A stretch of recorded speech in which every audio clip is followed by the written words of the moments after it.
काका हाथरसी जी की पावन धरा को प्रणाम करता हूँ। निर्भय हाथरसी जो हास्य के मंदराचल थे, उनको रायबरेली की ये हास्य की गिट्टी प्रणाम करती है। जितना हल्के में बोहरा साहब ने हमको निपटाया है गुरु, नरकंकाल उतना हल्का नहीं जितना तो समझ रहे हो। हल्के को हल्के में ही निपटाया जाएगा। हमारा हल्का है, हमारे हल्के में ऐसे ही निपटेगा हल्का। मैं सोनिया गांधी के गांव से आया हूं, इसलिए एक बार तालियां बजा दीजिए आप लोग। ये हाथरस तो हास्य का रस यहाँ पे बिखरा हुआ है। हाथरस हास्य रस है। जब मैं हाथरस जंक्शन पे आया तो वहीं से हास्य शुरू हो गया। वहाँ देखा कि एक आम का ठेला वाला आम बेच रहा था। हमने आम के ठेले वाले से कहा, भैया आम कैसे पकाते हो, क्या केमिकल लगा के पकाते हो? उसने कहा, नहीं, मैं आम के टोकरे को 2 महिलाओं के बीच में रख देता हूँ, बेचारे आम अपने आप पक जाते हैं। 4 पंक्तियाँ मैं अनिल बोहरा जी के सम्मान में पढ़ता हूँ। 4 पंक्तियाँ इनके ऊपर फेंक रहा हूँ। एक बार आप तालियां बजा के एक सुंदर संचालन के लिए तालियां बजाइए। फेंक दीजिए। अनिल बोहरा जी ने हमसे कहा, नरकंकाल तुम तो डंडे लगते हो। हम कहा, आप तो डायनासोर के अंडे लगते हो। वाह वाह वाह। इन्होंने हमसे कहा कि नरकंकाल मेरा वजन कैसे कम हो। हमने कहा, दादा मैं तो भारत की भुखमरी का ब्रांड एम्बेसडर हूँ, आप अपने आप को देखो। हमसे वजन कम पूछने की बात न करो, आप डॉक्टर के पास जाओ। ये डॉक्टर के पास गए। डॉक्टर ने बोहरा जी को देखा, कहा अगर वजन कम करना तो घुड़सवारी करो। ये 2 महीने घुड़सवारी किए। बाद में डॉक्टर के पास आए तो डॉक्टर ने कहा, बोहरा जी वजन कम हुआ? बोले वजन तो कम हुआ, लेकिन मेरा नहीं, घोड़े का कम हुआ। चलिए मैं पढ़ता हूँ। अब बोहरा जी ने हमसे आते ही पूछा कि वहाँ सुभाष होटल में बढ़िया रोटी खा लेना, दाल खा लेना। विकास भी हमारे साथ था, बोले मक्खन भी लगवा लेना। हमने कहा, दादा आते ही मक्खन लगाना शुरू कर दिया।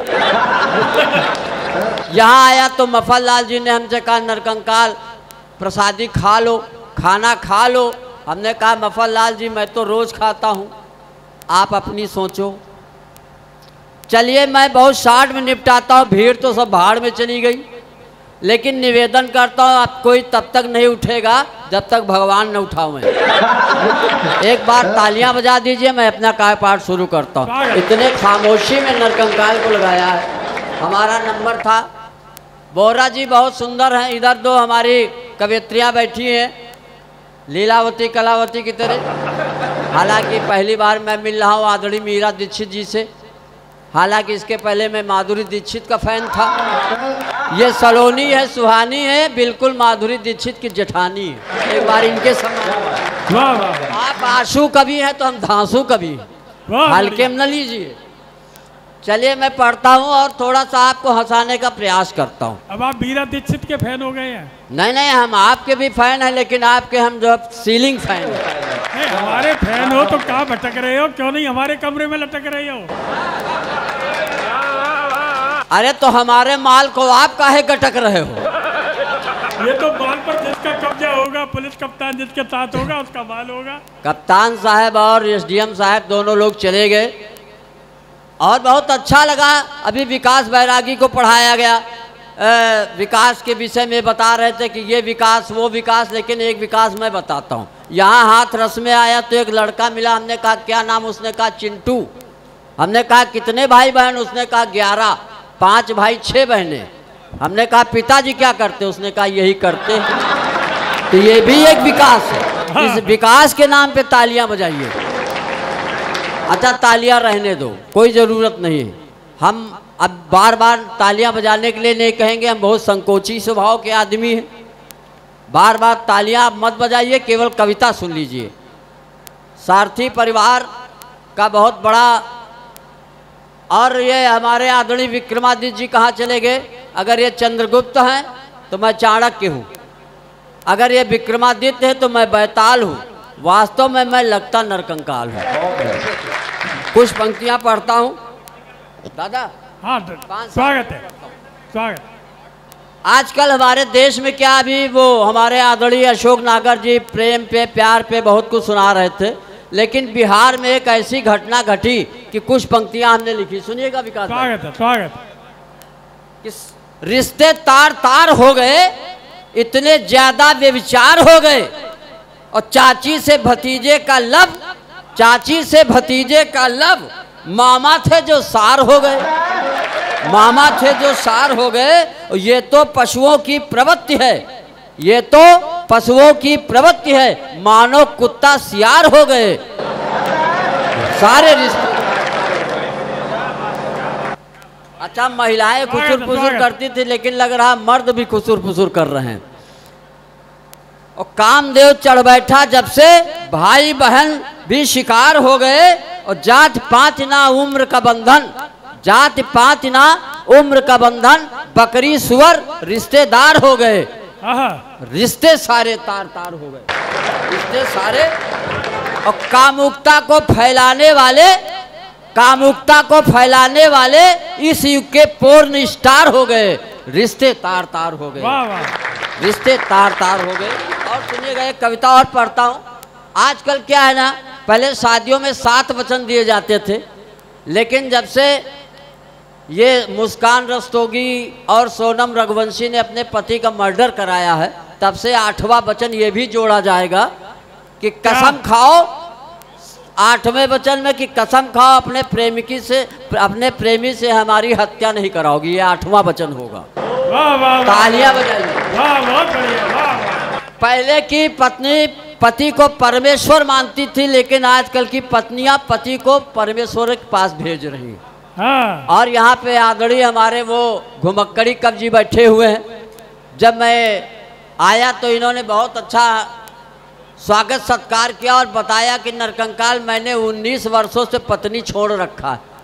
हमने कहा छोड़ तो गुरु रखा है, लेकिन प्रधानमंत्री का पद खाली नहीं है। हाँ, छोड़ने को बहुत कुछ लोग छोड़ देते हैं। चलिए मैं कुछ, लेकिन बहुत बढ़िया स्वागत किया, बहुत अच्छा सत्कार किया। हालांकि चाहे जितना हमको खिलाओ, लेकिन मैं नरकंकाल ही रहूँगा। नरकंकाल मतलब इतना समझ लो, इस मंच पे अकेला मैं ही नर हूँ। अगर लग रहा तो तालियां बजा दीजिए। मैं एक कविता और पढ़ता हूँ कि जिस समाज में पति को परमेश्वर कहा जाता है, जिस समाज में पति को परमेश्वर कहा जाता है, उसकी नृशंस हत्या अब नहीं सहा जाता है। घोर कलयुग का प्रमाण, घोर कलयुग का प्रमाण, आवारा और चरित्रहीन नारियां ले रही अपने पतियों के प्राण। इसलिए हे अभिभावकों जागो, अपनी लोक लाज मर्यादा को त्यागो, अपनी संतानों को अच्छे संस्कार दो। आज ये कहने की बात है कि लोगों के पास कार है मगर संस्कार नहीं है, घर में अचार है मगर आचार नहीं है।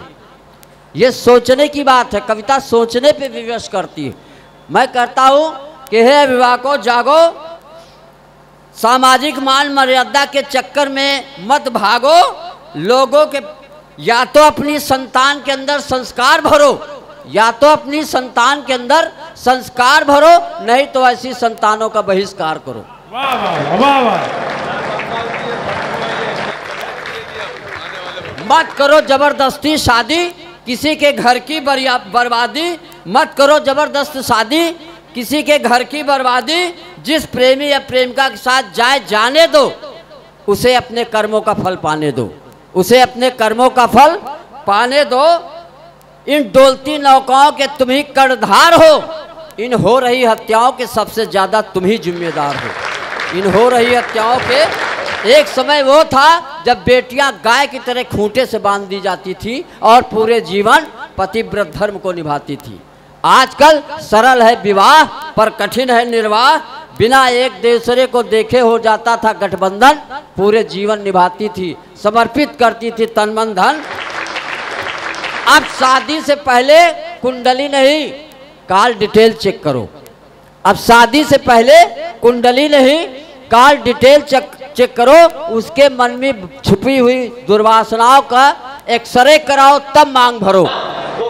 और अगली पंक्तियां पढ़ता हूं, इस कविता को समेटता हूं कि जब सोनम रघुवंशी ने अपने पति को मारा तो 4 पंक्तियां पढ़ता हूं कि दोनों कुल की मर्यादाएं तार देती है, दामन में फूल नहीं भरंगार देती है। और कैसा समय आ गया है अब तो एक सुपर्णखा एक रघुवंशी को मार देती है। इन सुपर्णखाओं से सावधान, हे लक्ष्मण उठो, सीता रूपी संस्कृति को खाए, इसके पहले काट दो नाक का। और थोड़ा और हंसाने का प्रयास करता हूँ, हालांकि मैं समझ रहा हूँ आपकी मानसिकता, कुछ लोग का में दिमाग है, कुछ लोगों का भोजन की तरफ है। नहीं, कहीं नहीं है, आपकी ओर है सबका दिमाग। नहीं, हमारी तरफ तो है। सब सोच रहे हैं कि आपको इस कंकाल से कैसे मुक्त किया जाए। एक अंतिम कविता पढ़ता हूँ। हाँ, पढ़ता हूँ, दादाजी का आशीर्वाद मिल रहा है। और अभी एक जो करंट घटना पे मैं एक कविता पढ़ता हूँ, आपका आशीर्वाद चाहता हूँ। दादा सुनिएगा। श्रीमद् भागवत कथा शुकदेव ने परीक्षित को सुनाई, उनका उद्धार हो गया। भागवत कथा शुकदेव ने परीक्षित को सुनाई, उनका उद्धार हो गया। गोकर्ण ने धुंधकारी को सुनाई, वो भी भवपार हो गया। पर इटावा में तो चमत्कार हो गया। जो पुजवाने गए खुद पूंजे गए, जा छिपाने के चक्कर में कूटे गए। इस कविता का मतलब कोई मैं उससे नहीं जोड़ रहा हूँ। किसी ने कहा भगवान कृष्ण गीता का, भगवान कृष्ण चातुर्वर्णम मया श्रेष्ठम गुण कर्म विभागशा, गीता गाती है पर ये जाति है कि नहीं जाती है, पर ये जाति है जो नहीं जाती है। किसी ने कहा कि भगवान कृष्ण यदुवंशी थे, आज के व्यास भी यदुवंशी है। मैंने कहा भगवान कृष्ण यदुवंशी थे पर भगवान है। यहाँ के व्यास भले यादव हो पर इंसान है। और कविता मैं पढ़ता हूँ, भले कुछ लोगों को इसमें हो, लेकिन मैं कोई वो नहीं करता हूँ। और अंतिम पंक्तियाँ आप सुनिएगा। मैं कहता हूँ न ब्राह्मण न यादव न पासी हो, बस अजर अमर अविनाशी हो। सत्कर्मों से मुक्ति मिलेगी, काबा हो या काशी हो। भगवान की कथा हरती है जीवन की व्यथा। और श्रोता भी कथा को बनाते नहीं, श्रोता भी कथा को नहीं बनाते मुक्ति का साधन, वो भी चाहते संसारिक वैभव और धन। काश इस युग में सुखदेव व्यास और गोकर्ण होते तो शायद कभी ये झगड़े और रण नहीं होते। कुछ इसमें राजनीति की रोटियां सेक रहे हैं, अपने मन का गोबर एक दूसरे के ऊपर फेंक रहे हैं। भक्ति भावना के बिना किसी का उद्धार नहीं होगा, भक्ति भावना के बिना किसी का उद्धार नहीं होगा, कोई भी भव पार नहीं होगा। एक न एक दिन सबको काल रूपी तक्षक डसेगा। जो आत्मज्ञानी है केवल वही बचेगा। धन्यवाद, धन्यवाद।